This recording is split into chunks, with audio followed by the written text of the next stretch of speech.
Well, walking home from school one day in the fourth grade, I suddenly found my head being slammed repeatedly into a tree. This kid had ordered me to fetch a ball for him, and my refusal to do so was taken as a sign of severe disrespect that he apparently felt he was entitled to. And I was 9 years old, and this kid was 12. He had repeated a couple of grades. And I had just moved from a neighborhood in the same town just 1 mile away.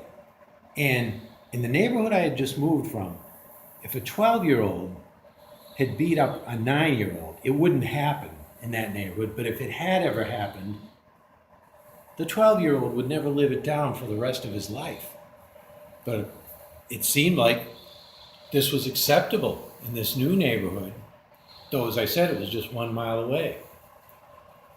Well, I had to be in the same school with this kid for 2 whole years, the entire duration of the 4th and 5th grades. And the physical beatings, the humiliation, everything I had to undergo, it was just horrible. And this was several decades before the whole anti-bullying campaign that's going on today. And one was expected to fight one's own battles back then, no matter how big the physical or age disparity between you and the aggressor. And knowing what I know now, I should have had this kid taken care of. I knew so many people that could have solved this problem for me in a physical way, but I guess I was too dumb or naive at the time to do so. Well, 4 whole decades later, I had a job where I drove to work at about 10:30 every morning. And at the exact same time, I started seeing this guy walking home on the same route every single day.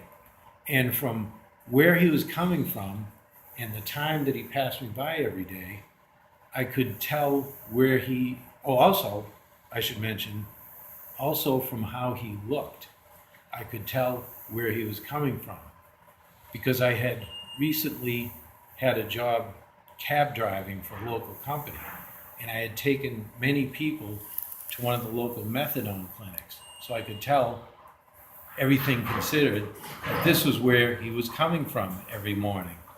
And he looked so bad compared to the kid that I had remembered from all those years ago. And one morning, seeing how he looked, I mean, he looked like the oldest inmate in the Shawshank Redemption movie. That's what he looked like. And he was only in his 50s. And looking at him, I had to pull over because I couldn't see, because my eyes had filled up with tears because I was laughing so hard.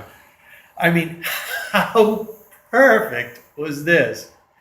This was so beautiful. It couldn't be better. It's the kind of thing I always dreamed of. He turns out to be an impossible heroin addict. And just remember this. Remember, sometimes it seems like nothing ever works out well in life. But if you've had a lot of disappointments, you might only be able to remember the way things didn't turn out instead of when things turned out well. Because sometimes, as in this case, things work out just right.